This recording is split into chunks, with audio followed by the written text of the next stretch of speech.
Hello friends, welcome to digital শিফুস another video. আজকে আমরা দেখব কিভাবে বুটস্ট্র্যাপ দিয়ে খুব সহজেই একটি রেসপন্সিভ ন্যাপবার ক্রিয়েট করা যায়। তো আমার স্ক্রিনে যেই ন্যাপবারটি রয়েছে এটি 100% রেসপন্সিভ, এবং এই রেসপন্সিভ ন্যাপবার ক্রিয়েট করার জন্য আমি ব্যবহার করব শুধুমাত্র বুটস্ট্র্যাপ। তো দেরি না করে শুরু করা যাক।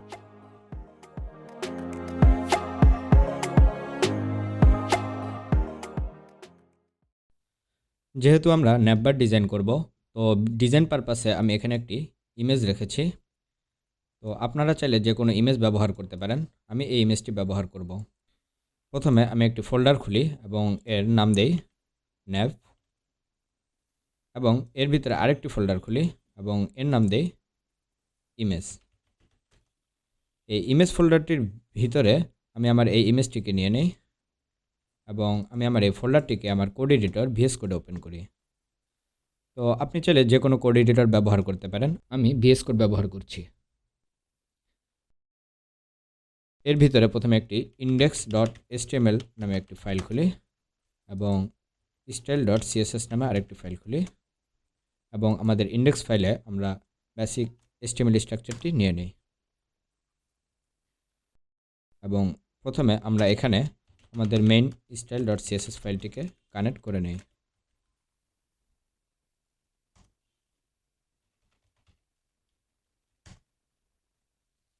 আর এখানে একটি h1 ট্যাগ নেই এবং এর ভিতরে আমি লেখা দিয়ে দেই।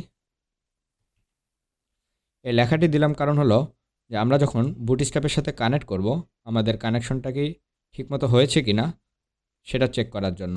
যদি কানেকশন পাই তাহলে আমাদের এই ফন্টের স্টাইল চেঞ্জ হয়ে যাবে। তো এটিকে এখন লাইভ সার্ভারে ওপেন করি। তো আমাদের ফন্ট বর্তমানে এরকম। আর আমরা এখন বুটস্ট্র্যাপের ওয়েবসাইটে ঢুকি। তো এখানে প্রথমে আমরা দেখতেছি এখানে রয়েছে ডক্স, এক্সাম্পলস, আইকনস, থিমস এবং ব্লগ। তো আমরা ডকুমেন্টেশন এই ডক্স এই ফাইলটিতে ঢুকি এবং আমরা আমাদের ইন্ডেক্স ফাইলের সাথে কানেক্ট করে নেব বুটস্ট্র্যাপ। তো এই কানেক্ট করার দুইটা ওয়ে, একটা হচ্ছে ডাউনলোডের মাধ্যমে আর একটা হচ্ছে সিডিএন লিঙ্কের মাধ্যমে। তো আমরা যদি সিডিএন লিঙ্কের মাধ্যমে কানেকশন করি সেক্ষেত্রে আমাদের ইন্টারনেট কানেকশন লাগবে, কিন্তু যদি আমরা ডাউনলোড করে করি সেক্ষেত্রে আমাদের ইন্টারনেট কানেকশনের প্রয়োজন নেই। তো এই ভিডিওতে আমি সিডিএন লিঙ্কের মাধ্যমে বুটস্ট্র্যাপের সাথে আমার ইন্ডেক্স ফাইলে কানেক্ট করে নিব। তো এই জন্য আমাদের দরকার এই bootstrap min.css এই লিঙ্কটি। এটি কপি করে নেই এবং আমার হেড ট্যাগের ভিতরে এটি আমি পেস্ট করে দেই। আর এখানে একটি কমেন্ট করে দেই bootstrap css। এবার আমরা বুটস্ট্র্যাপের জেএস ফাইলটিকেও নিয়ে নেই।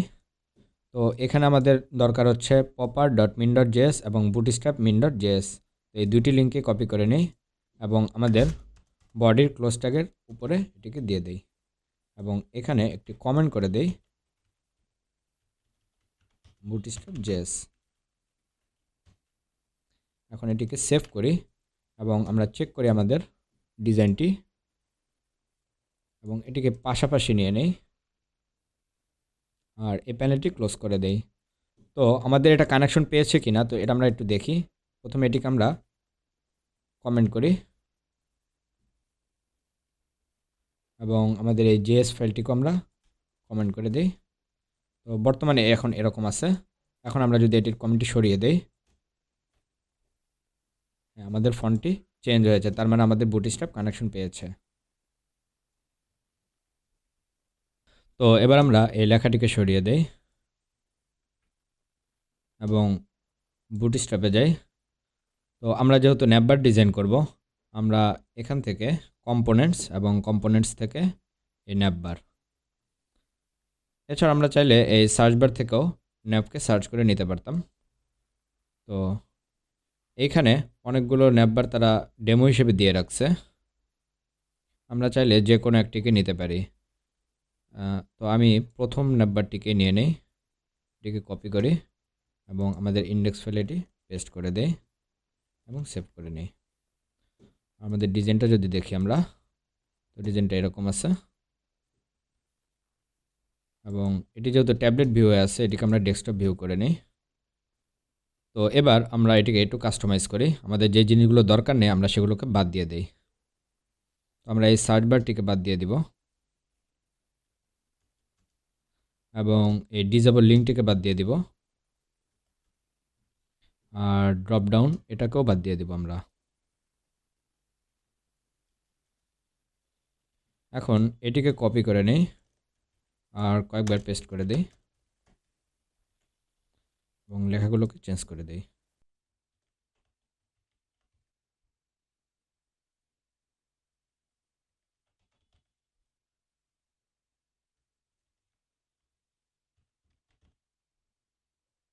তো আমাদের লেখাগুলো চেঞ্জ করা শেষ।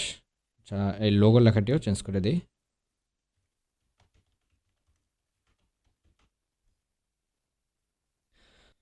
তো আমাদের লোগো এবং মেনু বার বাম পাশে আছে। তো আমরা চাচ্ছি আমাদের লোগোটি থাকবে বাম পাশে এবং মেনু বারটি থাকবে ডান পাশে। তো এর জন্য আমরা এখানে মার্জিন ইন অটো করা, আমরা এটিকে জাস্ট মার্জিন স্টার্ট অটো করে দেই এবং এটি দুই পাশে চলে গেছে। আর এটি একদম বেশি ছড়িয়ে আছে, তো আমরা চাচ্ছি এটি একদম মাঝখানে থাকবে। তো এর জন্য আমরা এই কন্টেইনার ফ্লুইড ক্লাসটির ফ্লুইড অংশটিকে বাদ দিয়ে দেই এবং দুই পাশে একটু গ্যাপ আসছে এবং এটি মাঝখানে চলে আসছে। তো এবার আমরা এর ফন্ট সাইজগুলোকে একটু বাড়িয়ে দেই। জন্য আমরা এই ন্যাব আইটেমগুলোকে সিলেক্ট করি এবং এর দেই FS5 আর আমাদের লোগোর ফন্ট সাইজটাও একটু বাড়িয়ে দেই। তো এর জন্য আমরা এখানে দেই FS4। আমরা চাচ্ছি আমাদের নাম্বারটি টপে ফিক্স থাকবে। তো আমরা বুটস্ট্র্যাপের ফিক্স টপ ক্লাসটি নিয়ে নিই।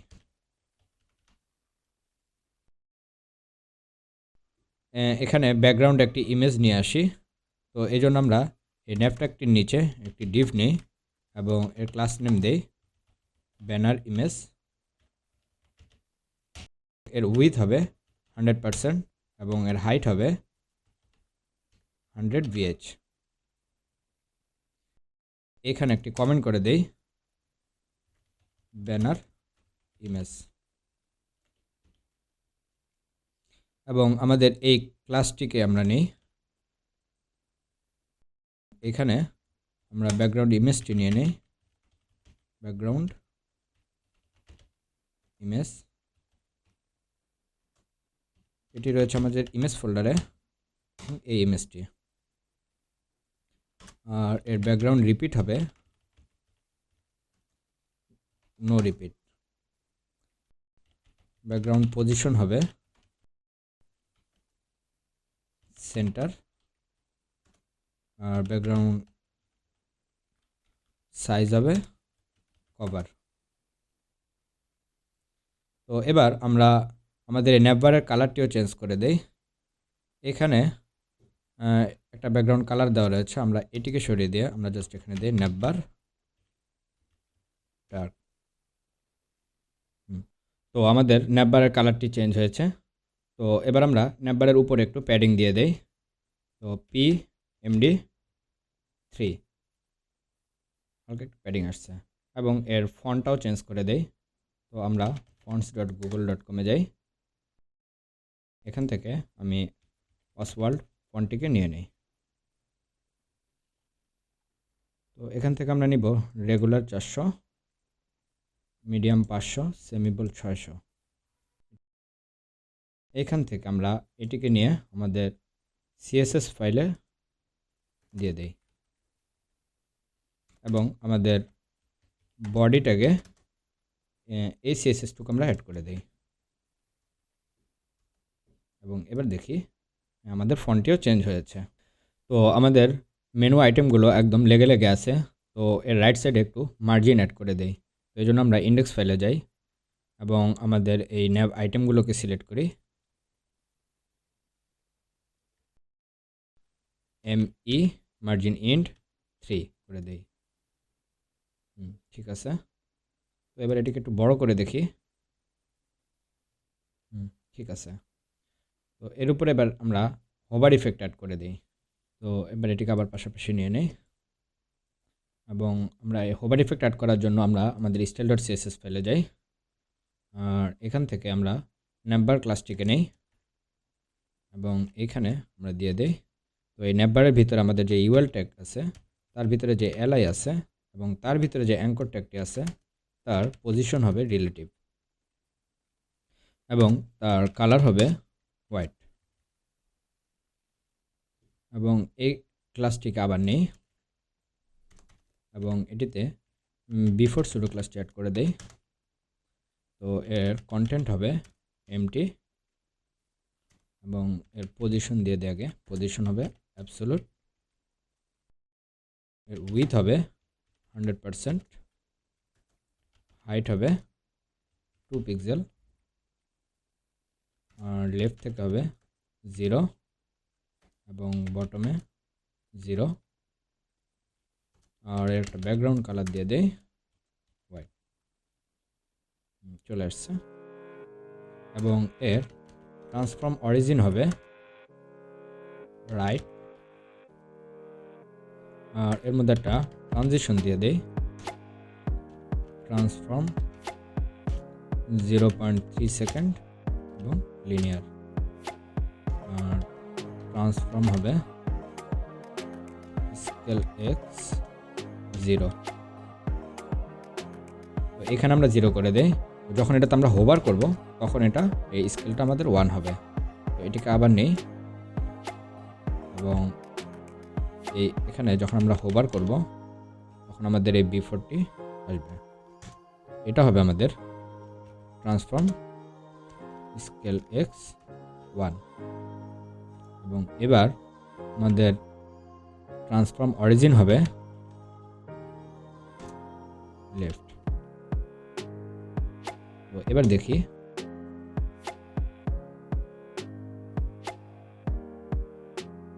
হ্যাঁ এবার ঠিক আছে। তো এবার আমরা মোবাইল ডিভাইসে এর হোভার ইফেক্টটা চেক করি।